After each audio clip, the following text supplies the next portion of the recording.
I met Ephraim, I think, about 20 years ago. You know, Ephraim was a big model back in those days. To be exact, it's 3 decades now, Saadique. Ephraim used to have a really big afro. He was like one of the funkiest guys around back then. It's so nice to see that he's transitioned from model and now to such a fabulous designer. We were going for all of these fabulous bling and all that. But then Ephraim convinced me and he said, look, take this jacket. And really, on the day, it was perfect. I really love that jacket. I'm coming back for it. we chose everything. We had more than 15 to 20 looks. And then I was like, Yes. I think this is going to be it's going to be it.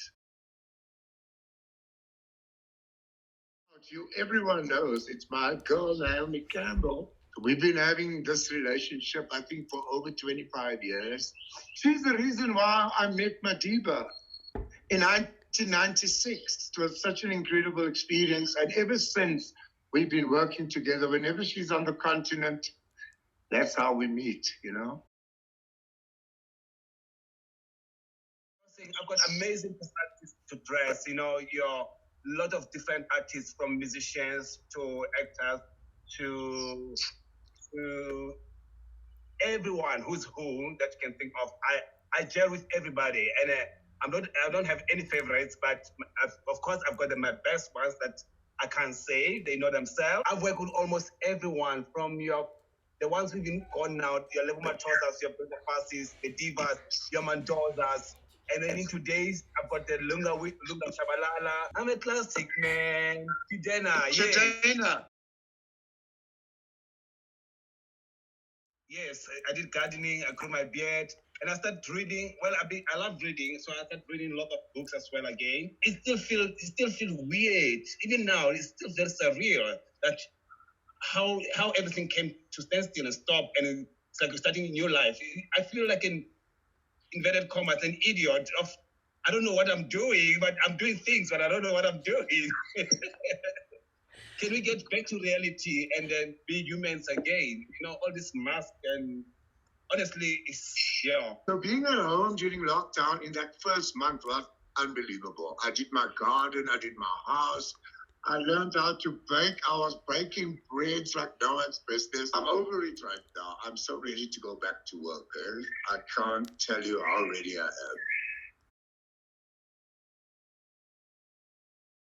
I'm really grateful to all the clients and all people who are thinking of us in these trying times, you know, because they came back and then they gave you hope that, you know, not everything is gloomy and all that. I've got one client. I'm gonna put him on a spot because he liked that. His name is Muzi. He ordered about 30 pieces of diamonds from me. I was like, where are you gonna wear them? He said, I'm gonna wear them in my house.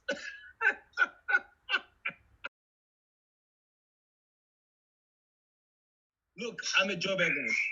Joburg is running my blood, in my veins. I'm a true Joburger, born and bred in Soweto, you know, and I remember when I grew up, there was a tram in town. There was a sky ring in Carlton Center. It was a fabulous city. Joburg was the New York of Africa. I love my city, and I'll do anything to be a part of rejuvenating it and making it better again. Cape Town, we got that hippie thing going. And in Joburg, I think we love to be bourgeois, you know? Absolutely. Joburg is like the soul of Africa. Come on, guys. Everything gets done here. There's not an international, well, I wouldn't say, but every Pan-African job ever done gets done in Johannesburg. Because this is where it's at. Joburg is the place to be. In my heydays, I think the industry was very tough. When I came, it was a whole new transition of the government. So there was a lot of international models here in the country, big models. You know, you took it as a job. You go to a casting, you dress according to the specs of what the client wants. You know, you always walk with your model bag because you never know, you never have a time to go home. So every day I'll have my backpack, and people don't understand why always having a bag with you. I'll have my shoes, I'll have my sneakers, I'll have my knickers, I'll have everything that needed for brush, everything, durag, roll-ons. And that's how the model industry worked. And that's how it was, being one of the first diesel jeans male, African male, or rather men of color, to do a diesel jean campaign. Early 90s, it was unheard for. I never sold my soul for anything. I just keep it as it is. In the day, the models were a lot more professional. That's one thing for bloody sure.